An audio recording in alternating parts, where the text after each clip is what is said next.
आं नेपालाव थांबानो सानखादों नेपालनि बर' गामियाव हाबाबा थांफिननाय जानाय नङा, हाबलांनांगोन।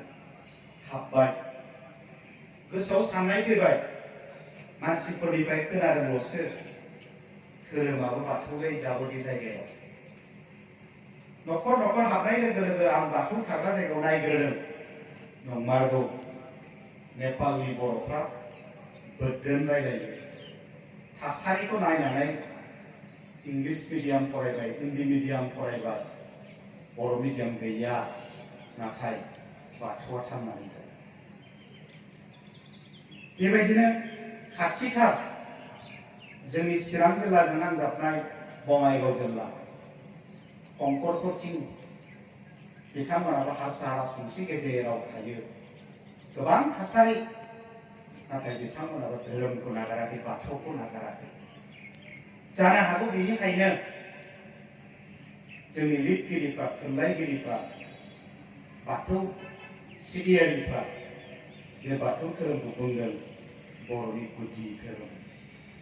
बबे समनिफ्राय दंमोन नोंबो मिथिया, आंबो मिथिया, नाथाय दङ, गोदो गोदायनिफ्रायनो दङ। बेनिखायनो बुंदों जानो हागौ गुदि धोरोम गोदो गोदायनिफ्रायनो दङ। दा नाथाय दुखुनांथावा बेनोल', दा नाथाय गोबां लिरगिरिफ्रा, गोबां सानसुमैफ्रा बाथौनि सायाव बिसार खालामनानै गोबां लिरबाय, किन्तु धोरोमाव गावस्रालायनाय दं। सोरबा गुरु ओंखारगोन, बेजों दैदेनजागोन, सोरबा जाना गुरु ओंखारगोन, बियो दैदेनगोन। बियो ख्रिस्टियानावबो दङ, मुस्लिमावबो दङ, ख्रिस्टियानाव गोबां दङ, केथलिक, एनएलसी, बेप्टिस्ट, मुस्लिमाव शिया, सुन्नी, नाथाय माने संबिधाना मोनसे बाइबेल, नाथाय संबिधाना मोनसे कुरान। ख्रिस्टियान धोरोम नांगौबा बाइबेलखौ बोलानानै नाय, मुस्लिम धोरोम नांगौबा कुरानखौ नाय, हिन्दु धोरोम नांगौबा भगवत गीताखौ नाय। जोंनियालाय मा? जोंनिया मा? जोंनियाबो जौ जौ हाजार हाजार बोसोरनिफ्राय, सिखोना जोहोलावमोननिफ्राय, राजा इरागदावमोननिफ्राय बै पान्डुलिपिया, संबिधाना दंनायमोनब्ला जोङो जिखि दालाय दालाय गावसाया मानो बाथौआनो होननो हानाय जोंबो हागौमोन। बियो जोंहा जाबोआसै, थाबोआसै। बेनिखायनो दिनै गावस्रानो खाबुखौ मोनदों। थेवबो दिनैनि सानसुमैफ्रा, दिनैनि दैदेनगिरिफ्रा मोनदांनानै बुजिनानै हयथ' गोबां बिजाबफोर लिरबाय। बिथांमोन लिरनायखौ थान्दै मेलाव सावरायनानै नैबे गोरोन्थि दं, सोदांनांगोन, नैबे गोरोन्थि दं, सोदांनांगोन, नैबेखौ दाजाबदेरनांगोन, बेफोरखौ सावरायनानै कारेक्सन खालामलांनायनि मिटिङानो जाबाय थान्दै मेल, थान्दै जथुम। आरो बेवहाय नोंथांमोना बेफोरखौ सावरायनांगोन। माइनाव आफादनि खामानिया मा मा? लाइमोन आफादनि खामानिया मा मा? फेरेंगुदिनिया मा मा? दिनैसिम फालिबाय थानाय नेमफ्रा माया गोरोन्थि दं? थिगैनो दङबाथ' दं। बैफोर बाथ्राफोरखौ सावरायनानै बिथांमोना मोनथाम, मोनब्रै, मोनबा रिजलिउसन लानानै फैगौ फेरेंगुदिनि जथुम्मायाव माइनाव आफादनिफ्राय बे रिजलिउसनखौ लानानै थांगोन जे ओरैनो जानांगौ। बेयो जाबाय थान्दै जथुम। बर'फ्रा बाथौ सिबियारिफ्रा बोरलि होयोमोन। इसोर सोरबा दं, नुवाथारि जायखौ बुंबाय, गुफुर ना गोसोम, गोजौ ना गिदिर, सेंग्रा ना सिख्ला, सानबोलावरियाव जाखांफैदों, नाथाय प्रेक्टिकेल जों नुवाखै, बेखायनो नुवाथारि होनबाय। बे नुवाथारिया आर'जआवनो बुंबाय, दौरिफ्रालाय बुंबाय, फोथैग्रायाबो बेनो, फोथांग्रायाबो बेनो।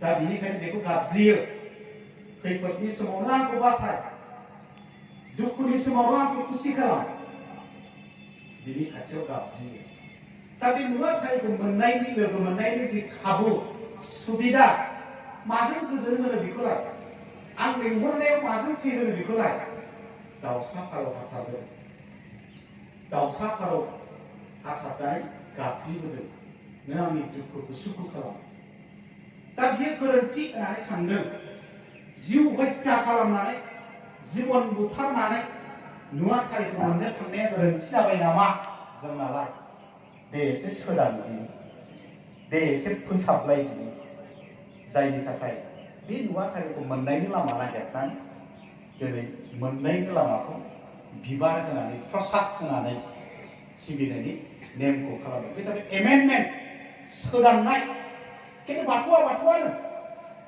बेनिखायनो आं बुङो बाथौआनो जों बयखौबो बाथौआरि हिसाबै जों गोबानानै लानो हानांगोन आरो हादों आं हायाखै होनाखै खिन्थु नेम नितिफोरखौ एफा एफा कारेक्सन खालामलांदों बेखौनो सोरबा बजबनानै लानो हादों सोरबा बजबनानै लानो हायाखै सोरबा गनायनानै लानो हादों सोरबा गनायनानै लानो हायाखै खिन्थु गणतान्त्रिक गायसननो नागिरबाय म्यानमाराव आन्दोलन जागायबाय सरकारा बेखौ हम एरेस्ट खालामनानै दोनदों गियाना दङ खालि जों बेखौ बाहायनो रोंनांगौ जों बाहायनो हानांगौ थ' बेनिखायनो जोंनि गेजेरावबो बाथौनि गेजेरावबो माइनाव आफादा नोंथांमोना बे सक्ति बे गियानखौ लानानै समाजखौ दैदेनलांगोन हारिखौ दैदेनलांगोन बेजों खालामबाय हारिमुजों माइनावजों जोबोद गोथौ सोमोन्दो दं एक सेकेन्ड नोंथांमोना बे हाउसखौ ना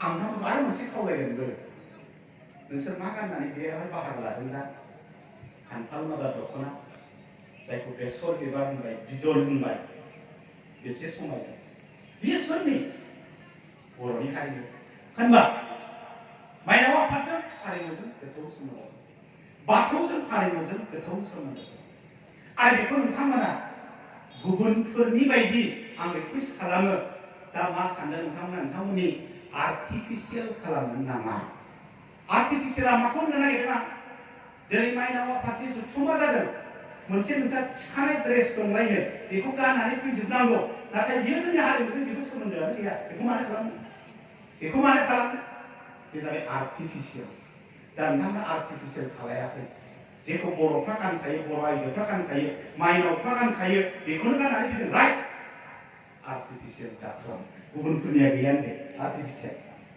दा खालाम बेखौ मोजां नुनाय नङा मानो बे जोंनि हारिमुजों सोमोन्दो गैया होनबा बुंगोन दुलाराय बाथौ गौथुमनि माइनाव आफादा हारिमुखौ सिफायबाय हारिमुखौ गुबुन लामाजों लांबाय होनगोन ना होना थ' बेनिखायनो आर्टिफिशियेल खालामा गोथौ सोमोन्दो दं आरज मेथाइ रोजाबबाय मा रावजों इंलिसजोंथ' नङा हिन्दीजोंथ' नङा संस्कृतजोंथ' नङा बर'जोंसो होनबा रावा सोमोन्दो दंना गैया सोमोन्दो दंना गैया गुबुनफोरनिया संस्कृतजों नङा दाना संस्कृतनि आवरायना आवराया दाना संस्कृत आवरायो होनबा बर'नि रावजोंबो बे बाथौआ गोथौ सोमोन्दो दं दा बेनिखायनो बेफोर गासैखौबो जोङो बिजिरनायाव लांजोबनांगौ जोबनायाव फोजोबनोसै बे एबसु अफिसाव गुबुन मोनसे हाबाफारि दङ आदा इएमआबो थांगोन जोङो बेयाव थांनानै बाहागो लागोन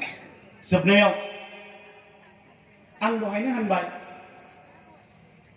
पेन्सिल नांगौबा जों सोरनाव बिदों बिमानाव बिदों गस्ला गोदान नांगौबा जों सोरनाव बिदों बिमानाव बिदों आं हाबा खालामनोसै होनबा सोरनि सिगाङाव बुंनो हादों आइनि सिगाङावसो बुंनो हादों दा बेनिखायनो समाजनि मानसिफ्रा बर' समाजनि मानसिफ्रा बिमानि खाथियाव थांनो हायोब्ला बिमानि अननायखौसो जेब्लाबो नागिरोबा नोंथांमोना अननाय होबाव नोंथांमोना फोरोंबाव जोंनि इयुन जोलैफोरखौ हामा दा खालाम बिदि दामाव बिदि जाया बे फोरोंनायखौ बोसोनखौ होलांनांगोन मानोना समाजा दिनै गोबां गुबुंले आरो बे गुबुंले समाजखौ खालामदों जोंनि इयुन जोलैफोर अना खाना इसोरा दा खालामथों आफा बोराइ बाथौआ दा खालामथों जोंखौ रैखा खालामथों जेब्लाबो सानफ्रामबो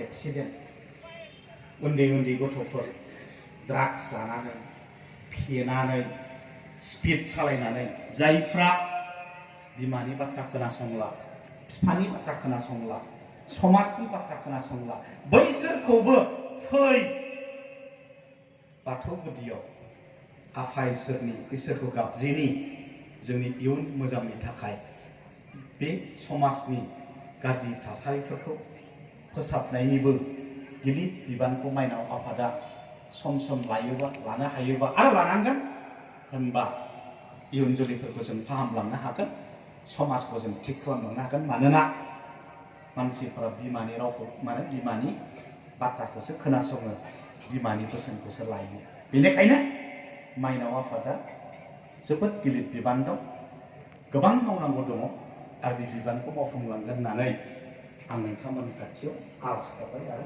मिजिंथिबाय जा जुगबाबो थानाय जानायाव लेथेर फेथेरब्लाबो माइनाव आफादखौ मान होनानै बाथौ धोरोमखौ मान होनानै गुबुन जिल्लानिफ्राय गोजाननिफ्राय फैनानै जोंनि बायदि बे गोग्लैसोनाय जायगायाव फैनानै मेलाव बाहागो लाफैनायनि थाखाय बयखौबो खेबसेबाव बरायनानै आंनि बराय बिबुंथिखौ फोजोबनाय जाबाय। गोजोन्थों।